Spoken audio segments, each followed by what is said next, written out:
안녕하세요. 성쌤입니다. 자, 이번 시간 우리 분계 500제 11번부터 20번까지 문제 같이 보겠습니다. 자, 그러면 차변에 단기 차입금이라는 부채가 감소하겠죠. 차변에 단기 차입금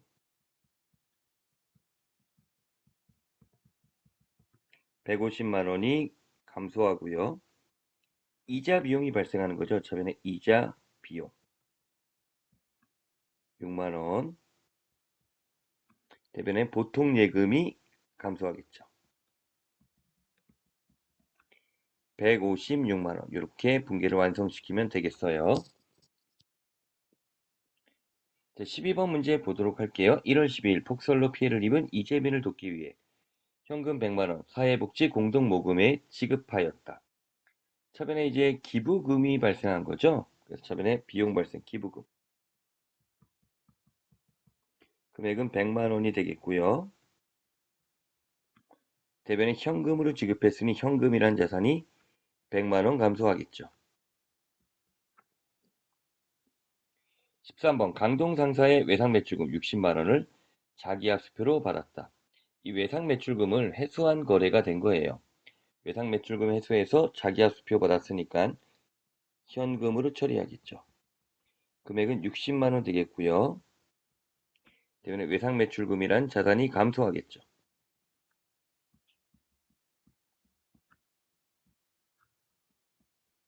자, 이렇게 분계를 완성시키면 되고요. 조금 더 우리가 정리를 해보면은, 자, 여기 보면 수표에 대한 정리 많이 물어보시는데, 수표, 우리 회사가 발행하는 수표가 있죠.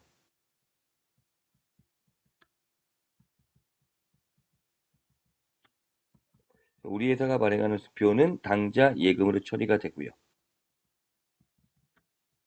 타인 발행 수표죠. 그러니까 다른 회사가 발행한 수표, 현금으로 처리가 되겠죠.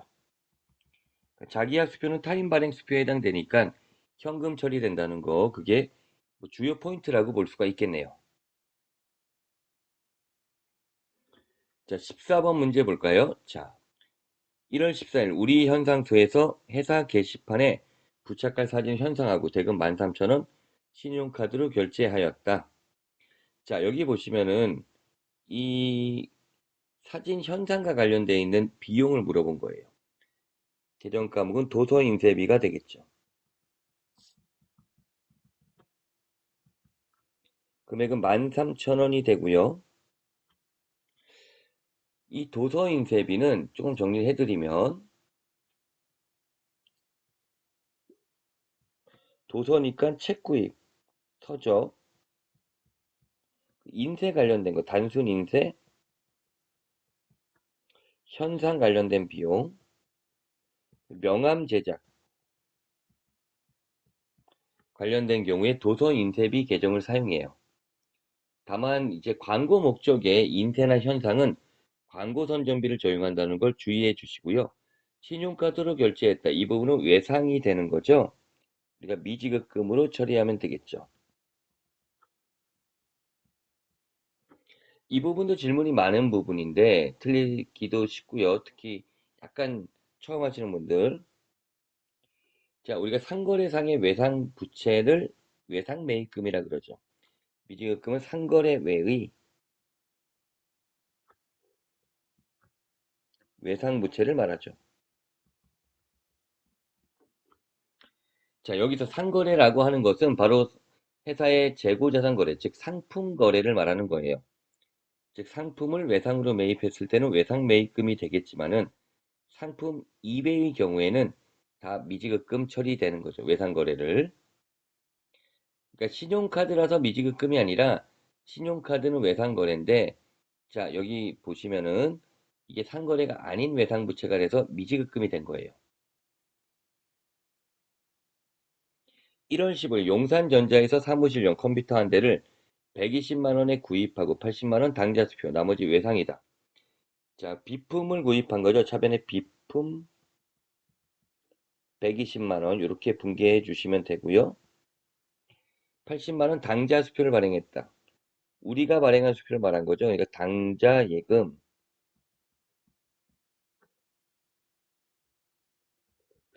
80만 원이 되고요. 나머지는 외상이다. 여기도 마찬가지죠. 외상 매입금이 아니고 비품 구입한 게 상거래, 즉 상품 거래가 아니니까 미지급금을 써야 된다는 게 키포인트가 되겠죠. 그러니까 이런 것들을 틀리면은 분계가 틀리면은 오답이 되잖아요.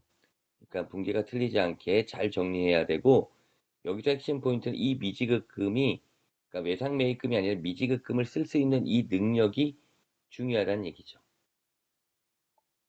16번 문제는 하나은행에서 450만 원을 차입하여 즉시 당좌예금 계좌에 입금하였다.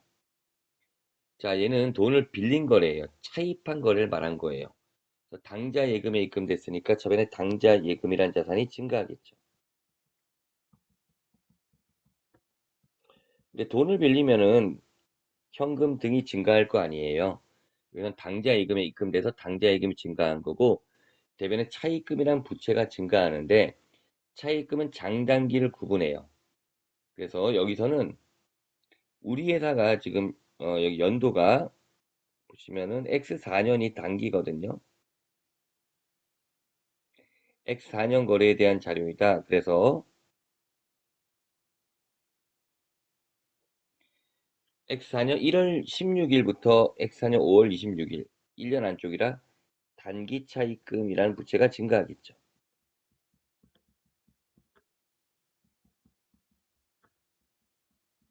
자, 이렇게 해주시면 되고요. 네, 17번.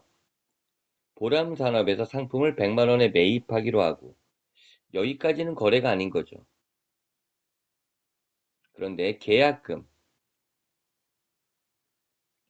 10만 원 현금으로 지급하였다. 이건 거래가 되는 거죠. 먼저 준 계약금이니까 차변에 선급금이라 분개하겠죠.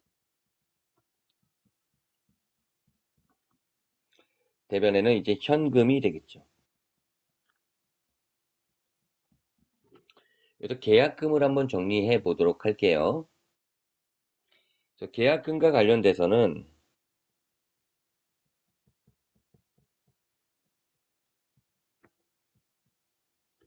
이제 선급금 아니면 선수금이 나오겠죠. 선급금이 자산 계정이고요. 선수금이 부채 계정이에요. 그런데 여기 보시면은 우리가 먼저 준 돈이 선급금, 먼저 받은 돈이 선수금이 되는데 선급금이 나온다는 건 우리가 매입자인 경우예요. 내가 물건을 사는 경우에 선급금이라는 게 나오는 거죠. 반면에 선수금은 내 받는 쪽이니까 우리 회사가 매출자, 판매자의 입장에 있는 게 된다고요. 이거 잘 정리해 주시면 또 여러분들이 많은 좀 까다로운 문제를 잘 맞출 수 있고요. 자, 18번이 이제 17번에 대한 얘기가 이제 이어지는 거죠. 상품 100만 원 매입하였다. 처음에 상품 100만 원. 자, 1월 17일 지급한 계약금 10만 원 제외한 나머지 외상이다. 지급한 계약금, 선급금 이러한 자산이 계약이 이행돼서 감소하는 거죠. 나머지 외상이니까 상품을 구입한 거니까 이 외상 부채는 외상 매입금이라고 해야 되겠죠. 외상 매입금의 부채가 증가하겠죠.